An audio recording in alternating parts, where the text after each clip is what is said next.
Assalamualaikum warahmatullahi wabarakatuh. Alhamdulillahirabbil alamin.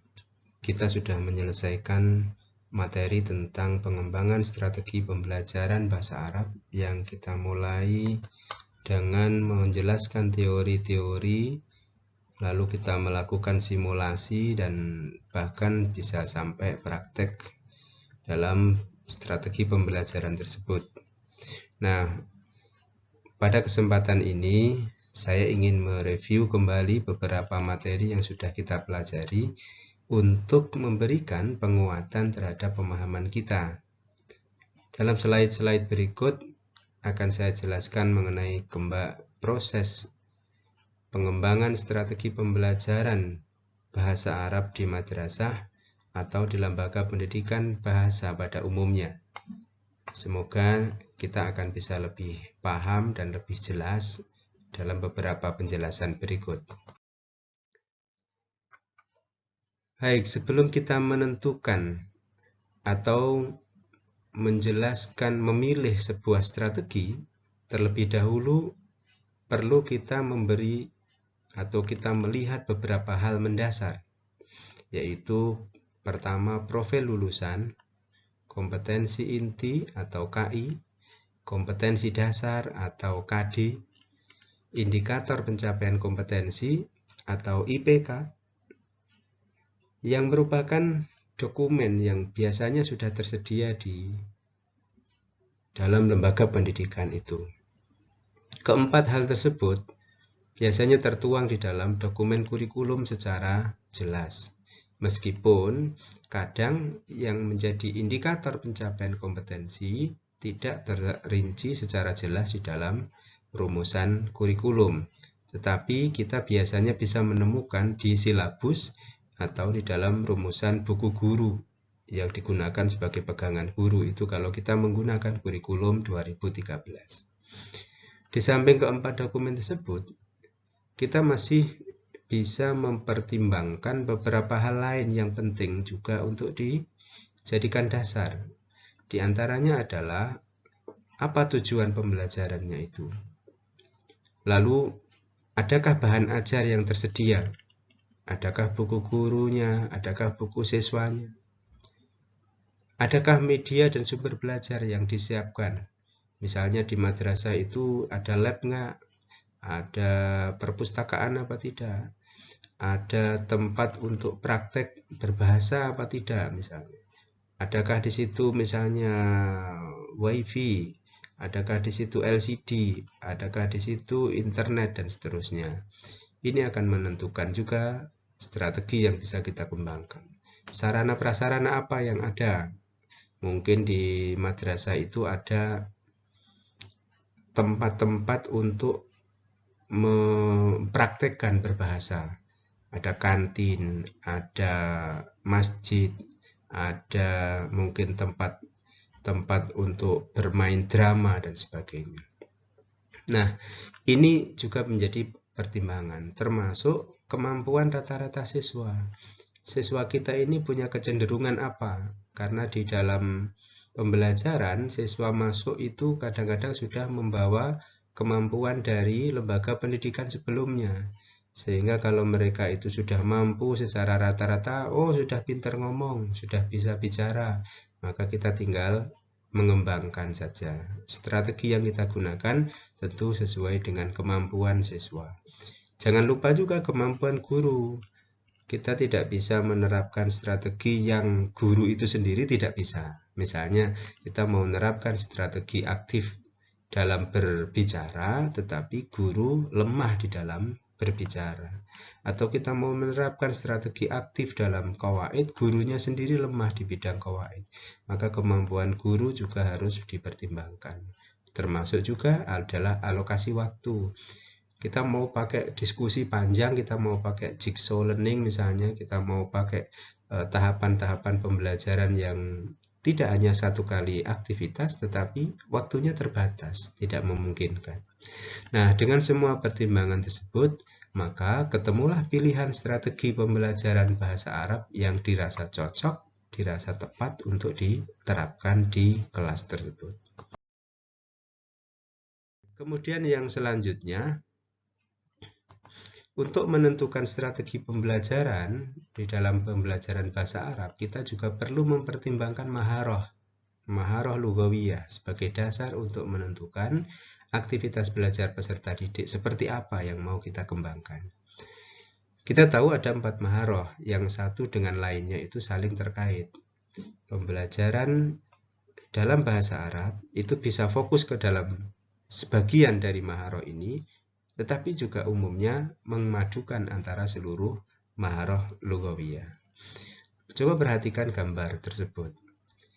Gambar ini ada 4 komponennya, maharoh atau skill dalam pembelajaran bahasa Arab. Salah satunya adalah salah satu dari 4 itu bisa dianggap sebagai inti dari skill atau keterampilan berbahasa, yaitu maharatul kalam yang kita tempatkan di tengah. Jadi bagaimana makna dari gambar tersebut? Maharatul istima', maharatul qiraah, maharatul kitabah itu semua sangat dibutuhkan dan erat hubungannya dengan maharatul kalam dan akan menguatkan kemampuan berbicara. Dan orang yang mampu berbicara pada umumnya dia akan bisa mendengar dengan baik, dia juga bisa membaca dengan baik, dan dia bisa menulis dengan baik. Itulah kenapa maharatul kalam ini saya tempatkan di posisi tengah. Nah, oleh karena itu, kalau kita memperhatikan gambar ini, sebenarnya masing-masing maharoh memiliki karakter yang berbeda. Kita mengenal ada namanya bahasa reseptif. Bahasa reseptif atau bahasa mendengar, menerima, pasif. Yaitu keterampilan istima' dan keterampilan qiraah. Itu masuk kategori bahasa Arab reseptif atau pasif, yang lebih fokus pada aspek pemahaman dan analisis apa yang didengar dan dibaca.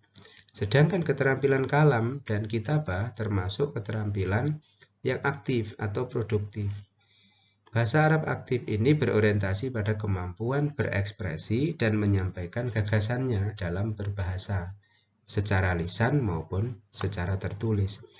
Nah, dalam pembelajaran kita sering menggabungkan dari keempat maharoh tersebut, tidak memisahkan maharoh satu dengan maharoh yang lain.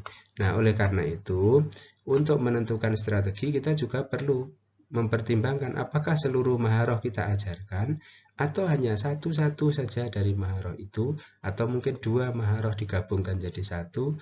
Nah, ini semua akan menentukan strategi yang kita gunakan. Kemudian, coba perhatikan gambar yang menjelaskan tentang alur proses dari pemilihan sebuah strategi pembelajaran. Proses ini diawali dengan analisis. Tahapan pertama di dalam menentukan strategi itu adalah analisis. Yang kedua pengembangan, yang ketiga penerapan atau penggunaan strategi. Proses analisis diantaranya adalah memetakan dan menganalisis kompetensi inti, kompetensi dasar, menganalisis indikator, analisis sumber daya yang dimiliki seperti orang, yaitu siapa guru yang dimiliki seperti apa, siswanya, nanti juga dianalisis karakter peserta didiknya, kemampuan awalnya seperti apa, cara belajarnya seperti apa, atau gaya belajarnya seperti apa. Adakah prasarana, sarana yang kita punya, media, sumber belajar, termasuk anggarannya tersedia apa tidak, berapa alokasi waktu yang disiapkan, ini semua dianalisis. Setelah dianalisis, kemudian tahap kedua adalah pengembangan RPP atau tahap pengembangan. Di dalam pengembangan ada pengembangan RPP. Dan proses ini dimulai dengan memetakan KIKD, indikator, jadilah rumusan rencana program pembelajaran. Di dalamnya otomatis memuat aktivitas belajar siswa dari awal sampai akhir. Kemudian tahap berikutnya adalah penyempurnaan. Jadi setelah dikembangkan mungkin akan direvisi, dievaluasi dulu sebelum diterapkan, dianalisis dulu, kelayakannya, kesesuaiannya, baru kemudian dianggap selesai. Kalau sudah selesai, berikutnya adalah tahap pelaksanaan, yaitu bagaimana sebuah strategi digunakan dalam mengajar di kelas sesuai dengan desain yang dibuat sebelumnya. Nah, tahap pelaksanaan inilah yang menentukan apakah strategi itu efektif atau tidak, kemudian nanti dievaluasi. Setelah dievaluasi biasanya kemudian dilakukan revisi, dilakukan perbaikan dan sebagainya, maka ini akan menjadi daur siklus nantinya. Jadi setelah diaplikasikan, dievaluasi, nanti akan ada revisi juga. Nah, inilah yang akan menentukan sebuah strategi itu akan efektif atau tidak, tergantung bagaimana kita menentukan, kita memilih, kita mendesain, dan kita melakukan perbaikan.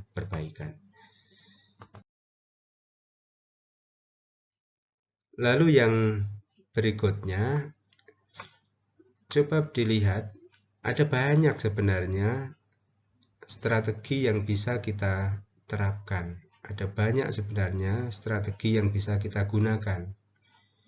Nah, di antara strategi-strategi yang bisa kita gunakan itu adalah sesuai dengan maharohnya masing-masing.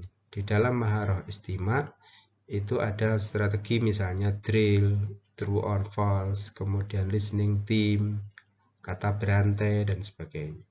Dalam strategi kalam juga ada diantaranya adalah question and answer, kemudian the power of two, small group discussion, artikulasi, debat aktif, dan sebagainya.